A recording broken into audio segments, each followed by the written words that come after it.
اعوذ باللہ من الشیطان اللعین الرجیم بسم اللہ الرحمن الرحیم الحمد للہ رب العالمین وصلی اللہ علی محمد وآلہ الطیبین الطاہرین المعصومین ولعنت الدائم علی اعدائہم اجمعین من الآن الی قیام یوم الدین اما بعد فقد قال اللہ تبارک و تعالی فی کتابہ الکریم وقولہ الحق وہو اصدق القائلین بسم اللہ الرحمن الرحیم فاذا لم تجدوا ماء فتیمموا صعیدا طیبا۔ درود بھیج دیں محمد و آل محمد پر۔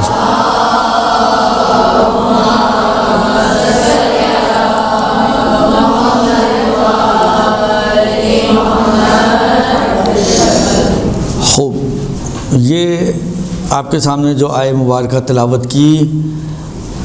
یہ آیت تیمم کہلاتی ہے۔ آیت تیمم کہ جس میں پروردگار عالم نے ارشاد فرمایا ہے کہ اذا لم تجدوا ماء، اگر پانی نہ پاؤ تو فتیمموا صعیدا طیبا، تو صعید پر جو پاکیزہ ہو، پاک ہو، اس پر تیمم کرو۔ اب یہ صعید ہوتا کیا ہے؟ یہ ایک اختلاف ہے مفسرین میں، لغویین میں، کہ صعید کا معنی کیا ہے۔ صعید صاد سے ہے، صاد عین یا دال، صعیداً طیبہ۔ دو معنی کیے گئے ہیں صعید کے۔ ایک معنی تراب، مٹی، صعید یعنی مٹی۔ اگر ہم صعید کا یہ والا معنی کریں، مٹی والا، تو کیا معنی ہو جائے گا؟ فتیمموا صعیداً طیبا، یعنی پاک مٹی پہ تیمم کرو۔ دوسرا معنی بعض نے کیا ہے کہ صرف مٹی نہیں، زمین اور زمین کے سارے چیزیں جو زمین کہلاتی ہیں، مثلا پتھر بھی ہے اس میں، وہی والی بات ہے، ڈھیلا وغیرہ بھی ہے، اور ساری چیزیں جو زمین کے اجزاء ہیں وہ سب اس کے اندر شامل ہو جاتے ہیں۔ تو اس معنی کے اعتبار سے نسبتاً تھوڑا معنی وسیع ہو جاتا ہے۔ پہلے والے معنی کے اعتبار سے معنی تھوڑا تنگ ہے، اس لیے کہ وہ صرف مٹی کو شامل ہے، مٹی کے علاوہ کسی حتیٰ پتھر پہ بھی آپ تیمم نہیں کر سکتے، کیونکہ پتھر مٹی نہیں ہے۔ اگر ہم صعید کا معنی تراب لیں، مٹی لیں، تو اونلی مٹی، نتھنگ ایلس۔ پتھر، ڈھیلا اگر مٹی نہیں کہلاتا، مثلا اینٹ، کوئی بھی چیز جو ہے یہ مثلا اگر مٹی نہیں ہے، کہ کما ان کے عرفی طور پہ یہ مٹی نہیں کہلاتے، تو اس کے اوپر آپ تیمم نہیں کر سکتے۔ لیکن دوسرے والے معنی کے اعتبار سے یہ ساری چیزیں اس میں آ جاتی ہیں۔ اسی لیے جو فقہا کا عام طور پہ نظریہ ہے، ریت، ڈھیلا، مٹی، پتھر، سب کے اوپر جو ہے وہ تیمم ہو سکتا ہے، کیونکہ نوعاً یہ لوگ تھوڑا وسیع والے معنی کی طرف گئے ہیں۔ خیر، یہ تو ایک چھوٹی سی بحث ہے جس کی وجہ سے آپ کو اندازہ ہو سکتا ہے کہ یہ جو فتووں میں اختلاف آتا ہے، بعض اوقات یہ وجوہات ہوتی ہیں، جب آپ لفظ کے معنی کو طے کرنے پہ آتے ہیں تو وہ معنی کیا طے کرتے ہیں، اس کے حساب سے آٹومیٹکلی آپ کا جو نظریہ ہے اس کے اندر اس کا ایفیکٹ آتا ہے۔ اگر آپ نے صعید کا معنی مٹی طے کیا ہے تو آٹومیٹکلی آپ کہیں گے مٹی پہ تیمم صحیح ہے، اس کے علاوہ کسی اور چیز پہ تیمم نہیں ہو سکتا۔ اور اگر آپ نے صعید کا معنی وسیع کیا ہے، جس کو اگر عربی زبان میں کہیں تو کہتے ہیں وجہ الارض، وجہ اللہ لکھتے ہیں نا، وجہ الارض یعنی زمین۔ تو زمین میں پتھر بھی آتے ہیں، زمین میں مٹی بھی آتی ہے، زمین میں ڈھیلے بھی آ جاتے ہیں، زمین میں ریت و بجری بھی آ جاتی ہے، یہ ساری چیزیں زمین کا حصہ ہیں۔ نتیجتاً اس اعتبار سے ان فقہا کا معنی آٹومیٹکلی تھوڑا وسیع بن جائے گا کہ آپ کسی بھی چیز پر جو زمین کہلائے تیمم کر سکتے ہیں۔ اور نارملی جو فقہا کا نظریہ ہے وہ دوسرا والا معنی کے اعتبار سے ہے کہ وہ تھوڑے وسیع معنی کے قائل ہیں اور وسیع چیزوں کے قائل ہیں کہ ان چیزوں پہ آپ تیمم کر سکتے ہیں، ٹھیک ہے نا۔ اچھا، یہ تو آیے قرآن۔ اسی طریقے سے ایک ہمارے پاس مشہور روایت ہے جو اہل سنت نے بھی ظاہراً نقل کی ہے، اور اس میں جو ہے پیغمبر اکرم صلی اللہ علیہ وآلہ وسلم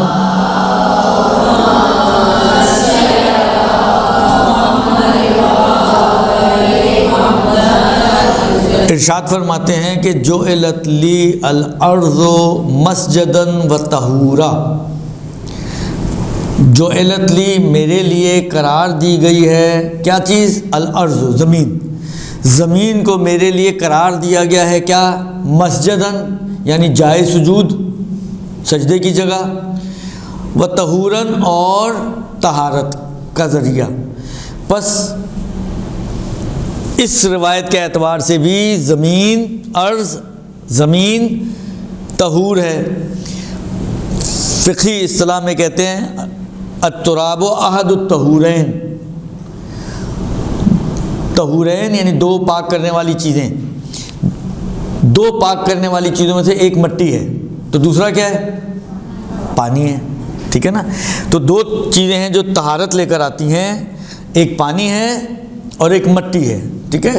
تو تراب جو ہے ان دو میں سے ایک ہے، تو احد الطہورین جو ہے وہ ہمارے پاس کیا ہے؟ تراب ہے، یا مثلا کہیں ارض ہے، جو بھی اب آپ اس کو جس طرح بھی تعبیر کریں آپ۔ لیکن تراب اور پانی دونوں طہارت کا وسیلہ اور ذریعہ بنتے ہیں، لیکن دونوں جو ہیں وہ سیکوینس میں ہیں۔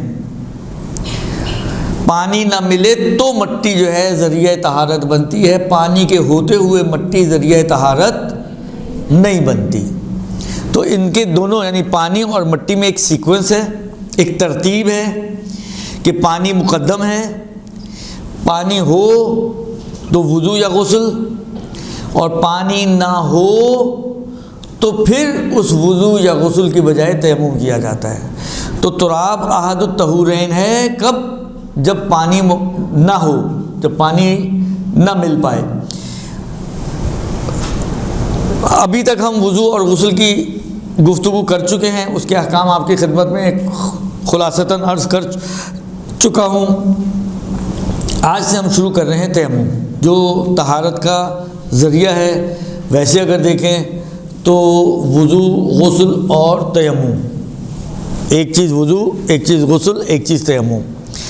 ویسے اگر آپ دیکھیں تو اس کو اس کی لائن میں لے کر آتے ہیں، ورنہ غور کریں تو یہ اصل میں لائن میں نہیں ہے،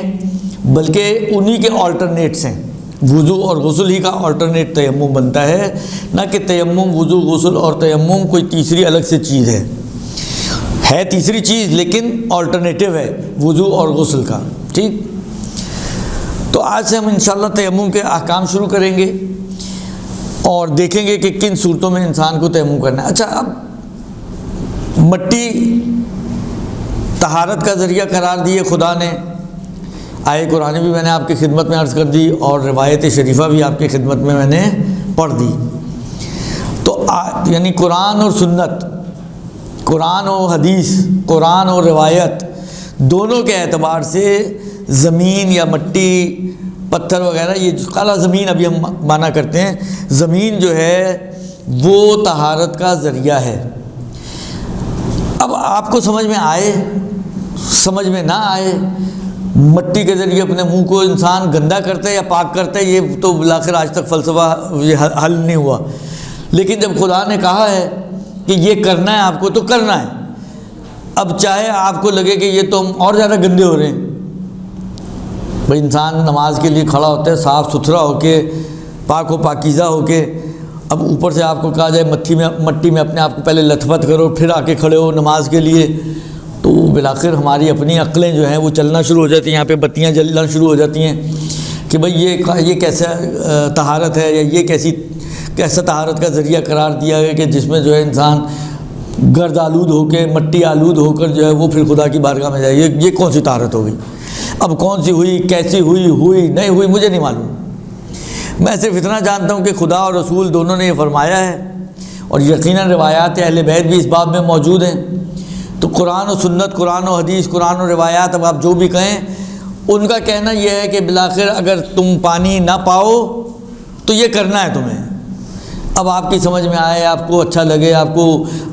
آڈ لگے، آپ کو برا لگے، اب آپ اپنی فلاسفیز کو چھوڑ دیں۔ خدا کی فلاسفی کے مقابل میں کسی بشر کی کوئی فلاسفی نہیں چل سکتی،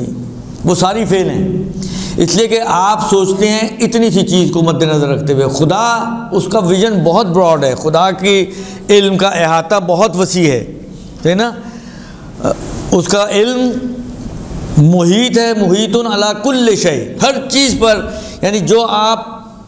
تصور بھی نہیں کر سکتی نا، اس کا علم اس کے اوپر بھی محیط ہے۔ اس وقت آپ جس جگہ پہ بیٹھی ہوئے ہیں، اس زمین کی تہوں کے نیچے کیا ہو رہا ہے، کیا نہیں ہو رہا ہے، کون کھا رہا ہے، کون مر رہا ہے، کون جی رہا ہے، کون بتا سکتا ہے آپ میں سے؟ کوئی بھی نہیں بتا سکتا۔ لیکن وہ جو اوپر بیٹھا ہوا ہے، اوپر والے فلور پہ نہیں، اوپر بیٹھنے والا یعنی خدا، اس کو سب معلوم ہے، اس کا احاطہ ہر چیز کے اوپر ہے، یعنی کوئی چیز، جیسا مطلب صرف سمجھانے کے لیے بلا تشبیہ پروردگار عالم کی ذات کا علم اور یہ چھوٹی موٹی چیزوں کے ذریعے جو تشبیہ دیتے ہیں، وہ صرف ایک مطلب تھوڑا سا سمجھنے کے قریب ہو جائے، ذہن کے قریب ہو جائے تو انسان کے لیے سمجھنا آسان ہوتا ہے۔ خاص طور پہ آج کل کے زمانے میں نے پہلے بھی عرض کیا کہ بہت ساری چیزوں کو سمجھنا تھوڑا سا آسان کر دیا ہمارے لیے۔ مثلا ایک اسکرین لگی ہوئی ہے جس پہ 20 22 24 25 30 40 کیمرے لگے ہوئے ہیں، جو آپ نے اپنی فیکٹری میں، اپنی مل میں، اپنے آفس میں، اپنے بلڈنگ میں، اپنے گھر میں، کہیں پہ بھی لگائے ہوئے ہیں۔ تو کس طریقے سے گھر کا وہ کونا کہ جو مثلا فرض کریں کہ کوئی چور چوری بھی کر رہا ہو تو جس کے ذہن میں بھی نہ ہو کہ اس پہ بھی نظر کسی کی ہوگی، وہ بھی آپ کی نگاہوں کے سامنے ہوتا ہے۔ تو اسی طریقے سے پروردگار عالم کے سامنے سمجھے کہنا، یہ پوری دنیا اسکرین کی طرح ہے کہ ہر چیز پروردگار، چپا چپا جس کو آپ کہیں، چاہے زمین کی تہیں ہوں، چاہے سمندر کی تہیں ہوں، چاہے جو ہے خلا ہو، فضا ہو، کوئی بھی ایک ایسا حصہ آپ پوائنٹ آؤٹ نہیں کر سکتے کہ یہ وہ جگہ ہے کہ جہاں پر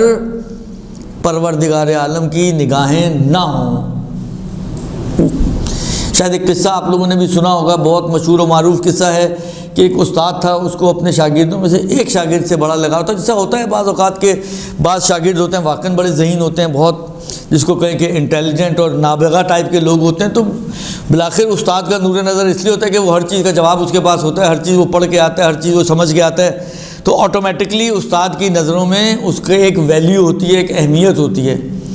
تو جو باقی دوسرے نکمے قسم کے شاگرد ہوتے ہیں ہماری طرح کے، وہ تھوڑے پریشان ہوتے ہیں کہ یار یہ ہر چیز میں ان کو یہی نظر آتا ہے اور ہم تو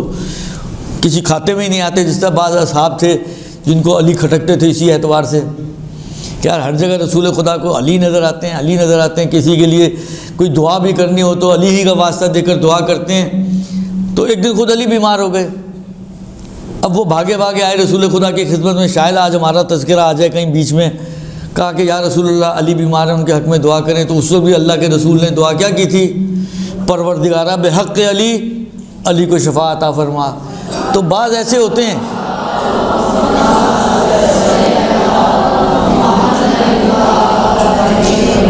تو وہ یہ ظاہری بات ہے، پھر یہ اس طرح کے لوگ کھٹکنا بھی تو شروع ہو جاتے ہیں نا، جب ہر جگہ پہ آگے ہوں، ہر موقع پہ آگے ہوں۔ ستارے نے ٹوٹ کے گرنا ہے تو انہی کے گھر میں گرنا ہے، خیبر میں اگر کسی کو بلانا ہے تو علی کو بلانا ہے، خیبر کا قلعہ اگر کسی سے فتح ہونا ہے تو وہ علی سے ہونا ہے، خندق ہو، خیبر ہو، احد ہو، بدر ہو، کون سا معرکہ ہے جو علی کے بغیر حل ہوا ہو؟ علم کے میدان میں دیکھیں، شجاعت کے میدان میں دیکھیں، عبادت کے میدان میں دیکھیں، سخاوت کے میدان میں دیکھیں، کرم کے میدان، اصل کون سا میدان ہے جس میں علی آپ کو پیچھے نظر آئیں؟ تو جب اتنی آگے آنے والا شخص ہوگا تو کھٹکے گا تو صحیح، کھٹکے گا تو صحیح۔ تو یہی صورتحال تھی اس شاگرد کی اور باقی شاگردوں کی کہ وہ اب کھٹکتا بھی تھا ان کو کہ یار یہ کیسا، ہر وقت استاد کو اسی کی تصویر پھیرتا رہتا ہے۔ بالآخر ایک دن استاد نے کہا کہ چلو ان بچوں کو سمجھا دیا جائے کہ اس میں کیا فرق ہے، فلسفی کیا ہے۔ لہذا اس نے سب کو بلایا اور کہا کہ سب لوگ جاؤ اور ایک پرندہ، مثلا کوئی بھی کبوتر، مرغی، چڑیا وڑیا کچھ بھی پکڑو اور کسی ایسی جگہ ذبح کر کے لاؤ جہاں کوئی نہ دیکھ رہا ہو۔ اب وہ جتنے 6 8 4 5 6 جتنے بھی اب شاگرد تھے، مجھے تعداد نہیں معلوم، لیکن جتنے بھی شاگرد تھے سب گئے۔ اب دیکھیں ہر کسی کی، کہتے ہیں نا وہ روایتوں میں بھی ہے کہ کلم الناس علی قدر عقولہم، ہر کسی کی عقل کا ایک لیول ہوتا ہے۔ کسی بچے نے کوئی پکڑا، مثلا پرندہ پکڑا تو وہ باتھ روم میں گھس گیا کہ باتھ روم میں کوئی نہیں دیکھ رہا ہوگا، کسی نے پکڑا تو بیڈ کے نیچے گھس گیا، مثلا فرض کریں کوئی جو ہے وہ اسٹور میں گھس گیا، کوئی جو ہے وہ گھر کی چھت پہ چلا گیا کہ یہاں کوئی نہیں دیکھ رہا ہوگا، جو بھی بلا کر تھا۔ ایک یہی والا شاگرد تھا جو بغیر پرندہ ذبح کیے سب اپنے اپنے پرندے لے کر آئے ذبح شدہ، یہ بغیر ذبح کی پہنچ گیا۔ اب یہ شاگردوں کو تھوڑا جس کو نا بولنے کا موقع ملے گا کہ دیکھ لیں، آپ اس کی اتنی وہ حمایت کرتے ہیں یا اتنی تعریفیں کرتے ہیں، وہ آپ کی بات ہی نہیں مان کے آیا۔ تو جب استاد نے اس سے پوچھا، اس نے کہا مجھے کوئی ایسی جگہ ہی نہیں ملی جہاں کوئی دیکھنے والا نہ ہو، اس لیے کہ میں جہاں جاتا تھا بالآخر خدا تو دیکھ ہی رہا تھا۔ تو یہ ہے بالآخر احاطہ علم الہی۔ اب وہ بچہ ہے لیکن اس کی بالآخر ایک لیول ایسا تھا کہ اس کی سمجھ میں یہ باتیں آ رہی تھیں کہ پروردگار عالم ہر جگہ موجود ہے، جو وہی والی باتیں ہم بچپن سے سنتے آتے ہیں نا یار، خدا دیکھ رہا ہے، خدا دیکھ رہا ہے، خدا دیکھ رہا ہے، خدا دیکھ رہا ہے، یہ اور باتیں سن کے اثر ختم ہو جاتا ہے ہمارے اوپر۔ لیکن کہنے کا مقصد یہ ہے کہ اس کا ہر جگہ پہ احاطہ موجود ہے، لہذا وہ جو اس کی اب اس نے کہا ہے کہ جی کرنا ہے یہ، اب مٹی پھیرنے سے آپ کی خیر وہ تو ہمیں پانی پھیرنے سے بھی سمجھ میں نہیں آتا کہ پانی سے منہ دھو لیا اور ہاتھ دھو لیے تو کیا ہماری روح کے اندر ایسا کون سا انقلاب پیدا ہوتا ہے کہ اب آپ ایلیجیبل ہو گئے کہ آپ جا کے نماز کے لیے کھڑے ہو سکتے ہیں، اور یہ وضو نہ کریں تو آپ ایلیجیبل ہی نہیں ہیں کہ آپ جا کے نماز پہ کھڑے ہوں۔ اب اس کا بالآخر کس کی سمجھ میں آ سکتا ہے؟ آپ میں سے کوئی ہے جو اس کی فلسفی بیان کر سکے؟ پڑھے لکھا مجمع موجود ہے میرے سامنے ماشاءاللہ، آج کل کی انٹیلیجنٹ بچیاں موجود ہیں۔ وہ کون سی روحانیت کیا ہوتا ہے بالآخر؟ یہ ہوتی کیا بلا ہے روحانیت؟ کس چڑیا کا نام ہے یہ؟ تو ہم نے ایک نام رکھ دیا نا جی، روحانیت ہو جاتی ہے، اور ہے کیا؟ یہ کیا ہے وہ؟ کیا ہے وہ؟ یہ تو دیکھیں یہ تو ساری وہی چیزیں جو روایتوں نے کہا جی طہارت کا ذریعہ، تو آپ نے کہا جی طہارت حاصل ہو جاتی ہے۔ وہ طہارت حاصل کیا حاصل؟ یعنی آپ مجھے ایک بات بتائیں نا، وضو کرنے سے پہلے اور وضو کرنے کے بعد آپ اپنے اندر کیا چینج فیل کرتے ہیں؟ کچھ فیل کیا کبھی آپ لوگوں نے؟ اب یہ دیکھیں یہ باتیں نہ کریں میرے ساتھ، یعنی آپ آغا سیستانی سے بھی پوچھیں گے نا، وہ کہیں گے فیل تو کچھ بھی نہیں کیا۔ آپ لوگ ماشاءاللہ ان سے بھی آگے نکل رہی ہیں تو ایک الگ مسئلہ ہے، لیکن بالآخر کیا فیلنگز ہوتی ہیں؟ یعنی آپ کو واقعی لگتا ہے کہ کچھ چینج آئی ہے آپ کے اندر؟ لگتا ہے؟ ایمانداری سے بتائیں، بے ایمانی نہ کریں یہاں پر۔ کچھ بھی نہیں انسان فیل کرتا بھائی، میکسیمم یہ ہے کہ گرمی ہے تو تھوڑی ٹھنڈک فیل کرتا ہے کہ جی ٹھنڈا ٹھنڈا پانی سے دھوئے، اور سردیوں کا موسم ہے گرم پانی سے دھو کے تھوڑا اپنے آپ کو وارم فیل کرتا ہے۔ اس سے زیادہ کوئی چیز فیلنگ میں نہیں آتی۔ اگر آپ میں سے کوئی کہہ رہے ہیں تو یہ دعویٰ بدون دلیل ہے، یہ میں آپ کو بتا دوں، یا پھر وہی والی بات ہے آپ اس لیول کی ہوں گی کہ آپ فیل کرتی ہوں۔ ہم تو بہرحال میں تو اپنے لیول کی بات کر رہا ہوں، اپنی آپ کی بات کر رہا ہوں، میرے کو تو کچھ فیلنگ نہیں آتی، سچی بات یہ ہے۔ کچھ جیسے تھا ویسے ہی رہتا ہوں، بس وہی والی بات ہے۔ اس وضو سے پہلے خدا کہتا ہے آپ ایلیجیبل نہیں ہو کہ جا کے نماز کے لیے کھڑے ہو سکو۔ اس وضو اتنا بس سمجھ میں آتا ہے کہ خدا نے کہا کہ اب پڑھ سکتے ہو۔ اما اب ہوا کیا میرے اندر؟ کون سی کیمیکل ریئیکشن ہوا ہے؟ کون سی کیمیکل چینجز آئی ہیں؟ کیا ہوا ہے کیا نہیں ہوا؟ یقین مانے 56-57 سال کا ہو گیا ہوں، آج تک مجھے تو نہیں پتہ چلا۔ اب وہی والی بات ہے، یہ تو پھر پانی ہے نا، چلیں پانی سے انسان ویسے ہی دھوتا ہے، اپنے آپ کو پاک کرتا ہے، صاف کرتا ہے۔ یہ چلو ایک سمجھنے کے حساب سے ہوں گے کہ یہ شاید انسان کہے کہ یہ چلو یہ صاف کرنے کا ایک ذریعہ ہے، تو چلو کچھ صفائی تو ہوئی ہوگی، بقول ان کے روحانی صفائی، روحانیت آئی ہوگی، ٹھیک ہے نا۔ لیکن مٹی میں کیا ہے؟ مٹی تو صفائی کرنے کی بجائے، آپ کتنے لوگ ہیں آپ اپنے گھر کو صاف کرنے کے لیے صبح اٹھتے ہیں، نیچے سے جاتے ہیں، مٹی جمع کرتے ہیں اور گھر میں چھڑک دیتے ہیں پورے گھر میں، اور ہو گئی گھر کی صفائی؟ کرتا ہے کوئی اس طرح؟ نہیں کرتے نا۔ تو مٹی سے کون سی صفائی ہو رہی ہے؟ پانی سے تو چلو پھر ہوتی ہے، یعنی عرفی ہے، پانی سے صفائی ہونا ایک عرفی ہے، لیکن مٹی سے کون سی صفائی عرفی ہے؟ بعض لوگوں کو اتنا زیادہ وہ فوبیا ہوتا ہے صفائی کا کہ تھوڑی سی گرد جمع ہوتی ہے، وہ ہر وقت یعنی شاید 24 گھنٹے میں سونے کے ٹائم کو چھوڑ کے اور موقع ملے تو سوتے ہونے کے بعد بھی اٹھ کے بھی صفائی شروع کر دیں، وہ ہر تھوڑی دیر بعد جا کے جھاڑن مار دیتے ہیں، صفائی کرتے ہیں، ٹیبل پہ مٹی نظر آ رہی ہے، سائڈ ٹیبلز پہ مٹی نظر آ رہی ہے۔ ایسے لوگ ہوتے ہیں صفائی کے جن کو دماغ میں جو ہے وہ فوبیاز ہوتے ہیں۔ تو مٹی تو جو عرفی اعتبار سے دیکھیں تو یہ تو کوئی صفائی کا ذریعہ ہے ہی نہیں۔ اب خدا کہہ رہے بھائی کرو، اب کرو تو کرو۔ اب کیا ہوا؟ اب کون سی روحانیت آئی؟ یہ یا اللہ بتا سکتا ہے یا یہ بتا سکتی ہیں، ہمیں تو نہ اس وقت پتہ چلا نہ ابھی کچھ پتہ چلتا ہے۔ تو کہنے کا مقصد یہ ہے کہ یہ احکام الہی ہیں، کیا ہوتا ہے کیا نہیں ہوتا، کیا چینج آتی ہے نہیں آتی ہے، اس کو ہماری زبان میں کہتے ہیں یہ تعبدیات ہیں۔ یہ وہ چیزیں ہیں کہ جس میں آپ کو جس کو کہنا سر جھکا کر بس اوکے کہنا ہے، کچھ سمجھ میں آئے کچھ سمجھ میں نہ آئے، حتیٰ ہو سکتا ہے واقعی کچھ بھی چیز نہ آتی ہو، عین ممکن ہے، لیکن خدا سے یہ چاہتا ہے کہ یہ کرو اور پڑھو۔ ایک خدا نے ایک جس کو کہیں کہ ایک پروٹوکول بنایا ہے نماز کے لیے کہ نماز پڑھنے سے پہلے یہ کام کرو پھر کرو۔ سمجھ آ رہی بات؟ تو عین ممکن ہے، ہو سکتا ہے کچھ ہو بھی۔ اب میں نے کہا نا کہ اب ہماری جہاں عقلیں پہنچ نہ سکے تو میں کیا اس کے اوپر آپ کو حاشیہ ماروں کہ ہوتا ہے یا نہیں ہوتا ہے، لیکن بالآخر امکان ہے کچھ ہوتا ہو، امکان ہے نہ بھی ہوتا ہو، صرف خدا آپ کی فرما برداری چیک کرنے کے لیے اس نے کہا کہ جاؤ مٹی سے اپنے آپ کو 2 ہاتھ مارو، تیمم کرو، جاؤ نماز پڑھو۔ اب کچھ ہوا نہیں ہوا، لیکن اتنا تو پتہ چل گیا کہ آپ خدا کے فرما بردار ہیں، آپ کر رہے ہیں، خدا نے کہا ہے تو آپ کر رہے ہیں۔ وہ یہ خدا بعض اوقات آپ کے حضرت ابراہیم کی دفعہ مثلا پروردگار عالم کے واقعاً آپ کے خیال میں چاہتا تھا کہ حضرت اسماعیل ذبح ہو جائیں؟ اگر واقعاً چاہتا تھا تو دمبا لانے کا تک ہی نہیں بنتا۔ خدا صرف ابراہیم کی جذبہ اطاعت کو چیک کرنا چاہتا تھا کہ اولاد پر آتی ہے، وہ بھی اولاد ایسی جو اتنی کیا کہتے ہیں منتوں مرادوں سے ملنے والی اولاد، اب یہ میرے الفاظ ہیں، اتنی مشکلوں سے ملنے والی اولاد، بڑھاپے میں ملنے والی اولاد اس کے اوپر آئے گی تو ابراہیم کیا کریں گے؟ اب دیکھ لیتے ہیں، کہا جاؤ ذبح کر دو۔ وہ بھی ابراہیم تھے، لے گئے، لٹا دیا، رکھ دی چھری۔ بس خدا کو اسی حد تک چیک کرنا تھا۔ جب خدا نے دیکھ لیا کہ ابراہیم نے لٹا دیا، چھری رکھ دی، چھری پھیرنا ہی چاہتے تھے، تو پروردگار عالم نے اسماعیل کی جگہ دمبا بنا دیا، دمبا آ گیا وہاں پر، اور چھری چلی۔ یعنی حضرت ابراہیم نے روکی نہیں تھی چھری چلی، لیکن وہ تو خدا کا کرشمہ تھا کہ اسماعیل کے گلے پہ نہیں چلی بلکہ دمبے کے گلے پہ چلی، اس لیے کہ پروردگار عالم کو جتنا چیک کرنا تھا وہ خدا نے کر لیا، خدا کا مقصد پورا ہو گیا۔ تو بعض یہ بحث ہوتی ہے ہمارے علمیات میں کہ بعض اوامر پروردگار عالم صرف آزمائشی ہوتے ہیں، خدا صرف بندے کا جذبہ چیک کرنا چاہتا ہے کہ اس کے اندر کتنا فرما برداری کا اور اطاعت کا جذبہ ہے یا نہیں ہے، یہ مطیع بندہ ہے یا میرا سرکش بندہ ہے، بھائی اس کو چیک کرنا ہوتا ہے۔ اس سے زیادہ خدا کے لیے مطلوب نہیں ہوتا کہ وہ کام حتماً ہو بھی جائے، وہ اتنا مطلوب نہیں ہوتا۔ مطلوب یہ ہوتا ہے کہ یہ بندہ اس جگہ پہ پہنچے، اس کام کو انجام دے جو خدا نے مانگا ہے، اور پھر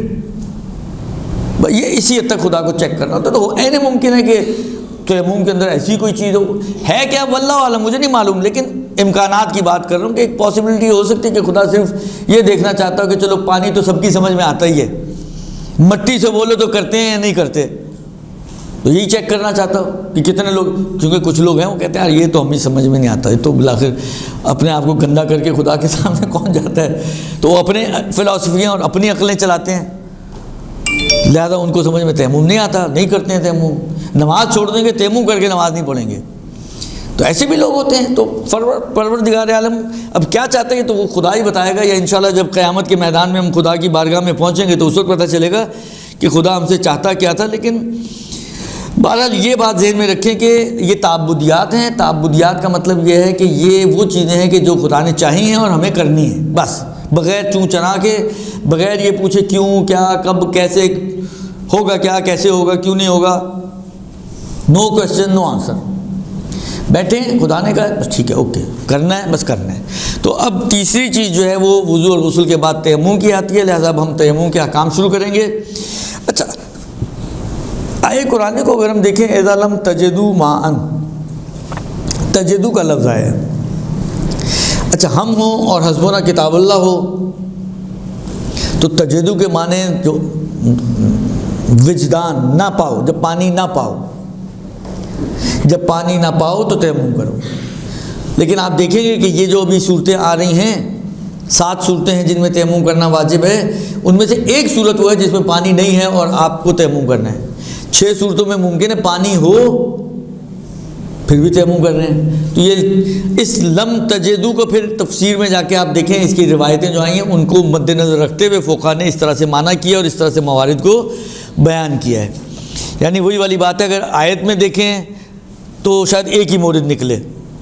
لیکن ہم تو آیت خالی کافی نہیں سمجھتے نا، اس آیت کے ذمہ جو روایتیں آئی ہیں اہل بیت علیہ السلام سے، ان کو بھی دیکھا جائے تو یہ ساری چیزیں آپ کو آہستہ آہستہ وہاں سے پھر نکل کے آ جائیں گی، یا وہ معنی ایسا آیت کا کریں گے کہ وہ سب کے ساتھ جو ہے وہ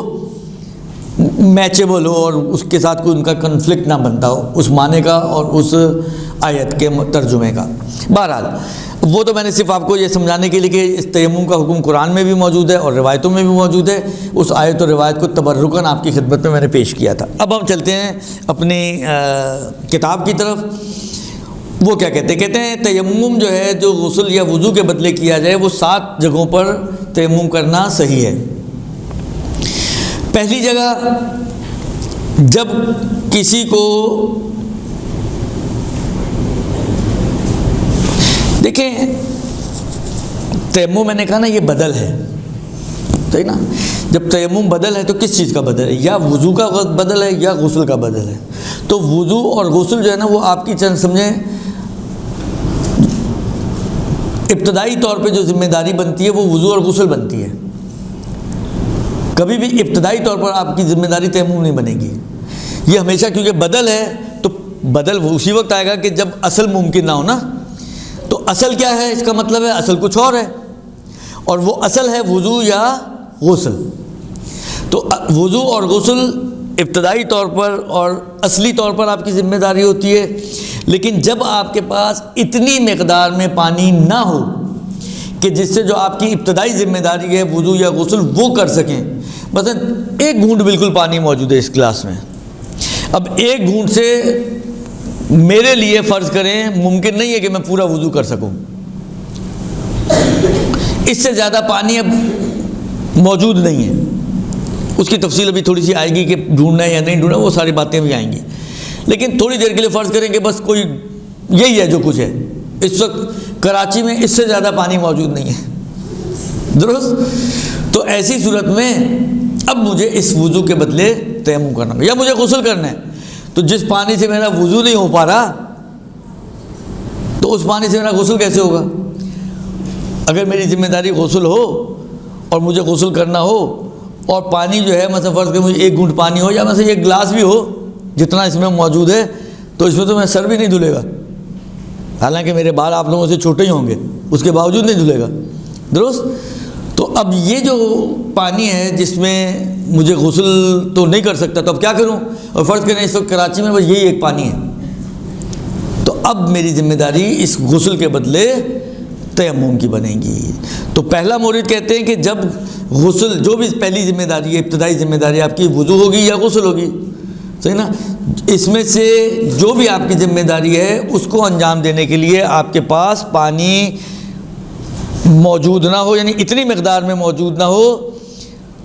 کہ جس سے وضو یا غسل ہو سکے، تو اب آپ کو تیمم کرنا ہے۔ چاہے مثلا فرض کریں اس پانی سے میں وضو کر سکتا ہوں، لیکن یہ پانی غصبی پانی ہے، میرا اپنا نہیں ہے، جس کا ہے اس نے پینے کے لیے دیا، مثلا کا صرف پینے میں استعمال کیجیے گا،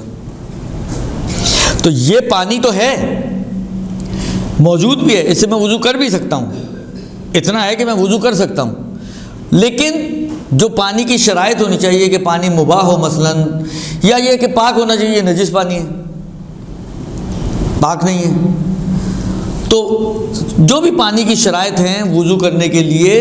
یا غسل کرنے کے لیے، یا تو پانی نہیں ہے اس مقدار میں، یا پانی تو ہے لیکن وہ شرائط جو پانی کے اندر وضو اور غسل کے لیے معتبر ہیں وہ اس میں موجود نہیں ہے، تو یہ بھی کہلائے گا کہ پانی نہیں ہے، پانی نہیں ہے، نہیں وضو کے لیے موجود نہیں ہے، اس لیے کہ اس میں شرائط ہی موجود نہیں، تو وضو تو کر ہی نہیں سکتے آپ اس سے، تو پانی کے ہوتے ہوئے بھی وضو نہیں کر سکتے، تو اس پانی کا ہونا نہ ہونا برابر ہو گیا نا وضو کے اعتبار سے، تو اسی لیے یہ بھی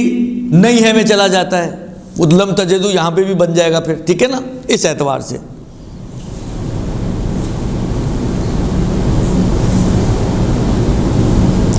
اس کے بعد فرماتے ہیں کہ اچھا وہ لوگ جو شہروں میں رہتے ہیں جیسے آپ لوگ، اب فرض کریں پانی نہیں ہے، آپ نے نل کھولا، ہوا آ رہی ہے، کراچی کا پانی غائب، لیکن اب تو بہت ٹرینڈ ہو گیا تقریباً آلموسٹ جو ہے وہ وہی والی بات ہے. پہلے ایک زمانہ تھا ممکن ہے یہ ایک جس کو کہیں ایک ٹیشن بازی تھی کہ آپ منرل واٹر پیتے ہیں. آج یہ ایک ضرورت بن گئی اس لیے کہ آپ کے نلوں کا پانی اتنا خراب ہے اور گندا ہے کہ وہ پیتے ہی آپ ہاسپٹل پہنچ جاتے ہیں. تو آپ مجبور ہیں کہ آپ جو ہے یہ فلٹرڈ واٹر، حالانکہ منرل واٹر تو اتنا نہیں ہوتا لیکن فلٹرڈ واٹر لیتے ہیں آپ لوگ. صحیح ہے نل میں پانی نہیں آ رہا لیکن دو بوتلیں 3 بوتلیں 4 بوتلیں آپ کی دروازے کے باہر پڑی ہوئی ہیں. تو ابھی آپ نہیں کہلائیں گے کہ آپ کے پاس پانی نہیں، پانی ہے آپ کے پاس، نل میں نہیں ہے لیکن آپ کی جو اس کی بوٹل ہوتی ہے بوٹل میں موجود ہے، یا وہی والی بات ہے اس میں نہیں ہے، فریج میں بوتلیں بھری پڑی ہوئی ہیں، کولر بھرا پڑا ہوا ہے، جو بھی بالآخر آپ جس طرح سے بھی پانی کو یوز کرتے ہیں گھروں میں وہ آپ کے پاس. یا بعض اوقات ہوتا ہے آپ صحیح ہے نلکے میں نہیں آ رہا، وہ ٹب بھرا ہوا ہے، کوئی بالٹی بھری ہوئی ہے، درست کوئی بھی چیز ہے جہاں پہ جس کے اندر پانی موجود ہے تو ٹھیک ہے اوکے یہ پانی ابھی بھی ہے. نل میں آنا کوئی شرط نہیں ہے، گھر میں ہونا شرط ہے، تو گھر میں موجود ہے. اچھا جی اب اگلا سٹیپ یہ کہ جی گھر میں بھی نہیں ہے، وہ پانی کی بوتلوں والے کو فون کیا تو آئے ہی نہیں، ساری بوتلیں خالی پڑی ہوئی ہیں، اور وہ خالی تو کولر خالی تو بوتلیں خالی، سب خالی پڑا ہوا ہے. درست. اور کیونکہ نارملی پانی میں نے پہلے بھی عرض کیا تھا، جب نارملی پانی جانا نہ ہو تو لوگ نارملی ٹب اور بالٹیاں بھر کے رکھتے نہیں ہیں جن کے گھروں میں پانی جاتا نہیں ہے. تو اب وہ ٹب اور بالٹیاں بھی خالی، سب کچھ ہی خالی. لیکن کہتے ہیں کہ ایسا انسان کہ جو شہر میں رہتا ہے اس کو اتنی تلاش کرنی ہے کہ وہ پانی ملنے سے مایوس ہو جائے. اڑوسی سے لے لیں، پڑوسی سے لے لیں، نہیں ملتا جائیں نیچے جا کے وہ بعض جگہ پر وہی والی بات ہے نیچے بورنگ وغیرہ بھی ہوتی ہے یا نل لگے ہوتے ہیں بلڈنگ وغیرہ میں، وہاں سے لے لیں. بالآخر اڑوس پڑوس آگے پیچھے دائیں بائیں کہیں سے بھی ملنا ممکن ہے. جو سرکاری نلکے لگے ہوئے ہوتے ہیں، گھر کے نلکے میں نہیں آ رہا، شاید کوئی معجزہ ہو جائے سرکاری نلکے میں آ رہا ہو. کہیں سے بھی پانی تلاش کرنا اگر آپ کے لیے، اس میں کوئی مقدار نہیں ہے کہ اتنے قدم جانا ہے اتنے قدم نہیں جانا، اتنے گھنٹے ڈھونڈنا ہے اتنے گھنٹے نہیں ڈھونڈنا. مایوسی شرط ہے. جب تک آپ پانی ملنے سے مایوس نہ ہو جائیں اس وقت تک آپ کی ذمہ داری وضو یا غسل سے تیمم کی طرف تبدیل نہیں ہوگی. یہ سوئچ اسی صورت میں ہوگی ذمہ داری کہ جب آپ کہیں ہاں اب تو یار میں تو ڈھونڈ کے تھک گئی، پانی تو کہیں ہے ہی نہیں کراچی شہر میں، نہ ٹینکر والوں کے پاس ہے نہ نلکے والوں کے، کہیں پہ بھی موجود نہیں ہے. یعنی جتنا آپ ڈھونڈ سکتی تھیں جو آپ کے لیے پاسبل تھا. اب یہ تو نہیں آپ کو کہیں گے کہ کراچی میں نہیں مل رہا جاؤ ڈھونڈتے حیدرآباد پہنچ جاؤ، حیدرآباد نہ ملے تو وہاں سے روڑی چلے جانا، وہاں نہ ملے تو وہاں سے ملتان چلے جانا، وہاں نہ ملے تو وہاں سے لاہور چلے جانا. ایسا تو نہیں ہے لیکن بالآخر ایک حد تک ہوتا ہے کہ آپ اپنے شہر میں ڈھونڈیں اڑوس پڑوس میں آگے پیچھے دائیں بائیں، یہاں تک کہ آپ مایوس ہو جائیں کہ جی اب تو پانی نہیں ملنا. جہاں آپ کے اوپر مایوسی چھائی وہاں آپ کی ذمہ داری سوئچ ہو جائے گی. اب آپ کی ذمہ داری وضو نہیں رہا، غسل نہیں رہا، بلکہ اب آپ کو تیمم کرنا ہے، بدل از وضو یا بدل از غسل. ٹھیک. یہ تو ہے ان لوگوں کے لیے کہ جو شہری علاقوں میں رہتے ہیں.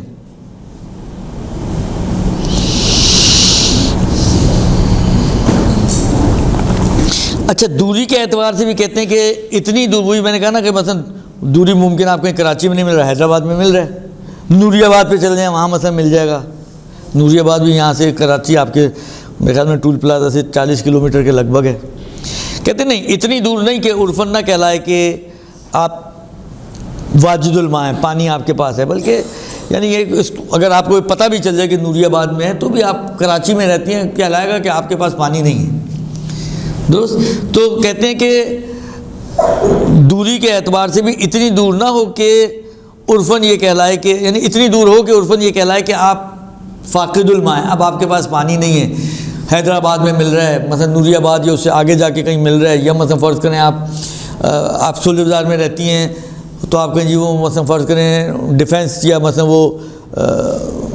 کیا کہتے ہیں وہ فیز 8 جو اور بھی آگے کی طرف ہے جہاں پہ یہ آپ کے ریسٹورینٹس وغیرہ ہیں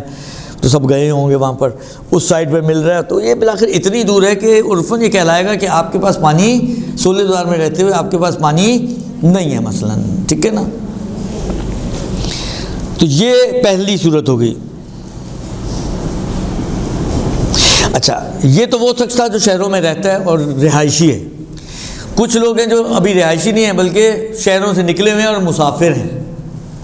حالت سفر میں اپنے وطن میں یا اپنے شہر میں حاضر نہیں ہیں بلکہ مسافر ہیں اور سفر کی حالت میں ہیں، تو کہتے ہیں کہ یہ مسافروں کے لیے بھی یہ جائز نہیں ہے کہ جیسے ہی آپ کہیں گے پانی نہیں مل رہا تو کہیں جی اوکے پانی نہیں ہے چلو تیمم کر لو اور نماز پڑھو جلدی جلدی، درست، بلکہ ان کے لیے بھی ضروری ہے کہ وہ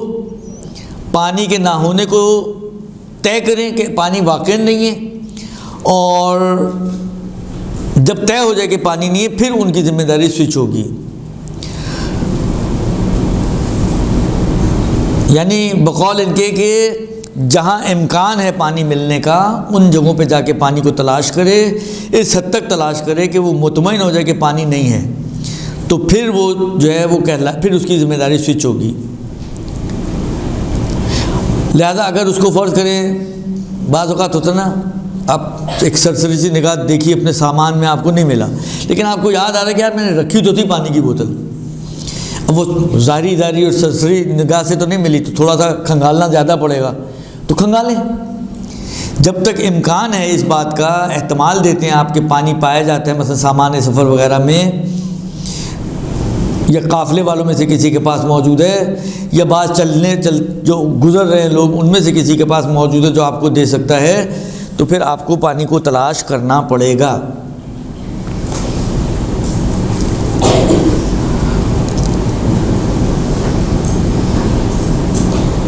اچھا، اب ایک بحث کرتے ہیں کہ اگر آپ سفر میں ہیں اور جو سفر ہے آپ کا جہاں پر آپ گھوم رہے ہیں جا رہے ہیں وہ جس کو کہیں کہ ٹیلوں والی اور درختوں والی جنگلاتی زمین یا پہاڑی زمین اونچ نیچ والی یا ہوگی یا مثلا پلین زمین ہوگی، جیسے جس طرح مثلا آپ کوئٹہ سے تافتان وغیرہ جاتے ہیں تو صحرا ہے نا، بالکل ایک لیول پر ہے، سب اونچ نیچ نہیں ہے کہ آپ کو آنے جانے میں چلنے میں ڈھونڈنے میں گھومنے پھرنے میں آگے تک جانے میں کبھی چڑھنا پڑ رہا ہے کبھی اترنا پڑ رہا ہے، کبھی درخت آ رہے ہیں بیچ میں درختوں میں سے زگ زیگ ہو کے گزرنا پڑ رہا ہے کچھ لگ نہ جائے، کبھی کھڈے آ رہے ہیں کبھی کھائیاں آ رہی ہیں، کبھی ایسی نہیں ہے بلکہ ایک سموتھ اور پلین زمین ہے، اور ایک مرتبہ یہ ہوتا ہے کہ نہیں وہ اونچ نیچ والی زمین ہے۔ کہتے ہیں کہ جو مسافر ہے اور اس کی زمین جس میں وہ سفر کر رہا ہے وہ اگر اونچ نیچ والی ہے تو اس کو ایک تیر کی مسافت جتنا ڈھونڈنا چاہیے۔ ایک تیر کی مسافت سے کیا مراد ہے؟ کہتے ہیں پرانے زمانے میں اگر کمان میں تیر جوڑا جائے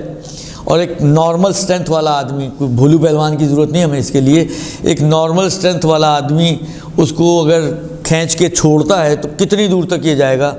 وہ کہلاتا ہے اتنی مسافت، وہ ایک تیر کی مسافت ہے، جو بقول انہوں نے فٹ نوٹس میں لکھی ہے کہ جو تقریباً ایک تیر یعنی 220 میٹر 220 میٹر کا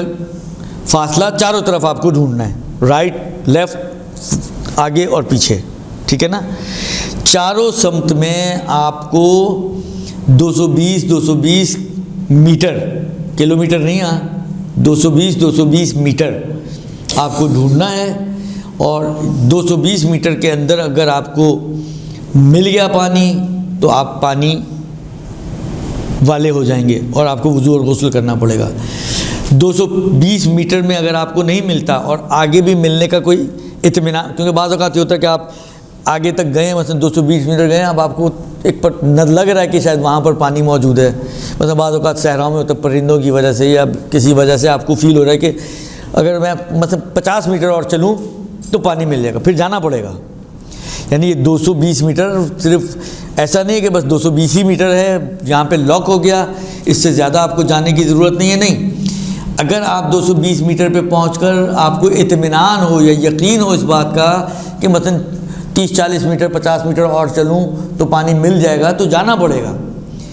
یہ جو لاک ہو جائے گا 220 میٹر پہ، یہ اس صورت میں کہ آگے کا بھی کچھ آپ کو عطا پتہ نہیں ہے کہ ملنا ہے یا نہیں ملنا، کوئی ایسی اطمینان یا یقین نہیں ہے، تو پھر 220 میٹر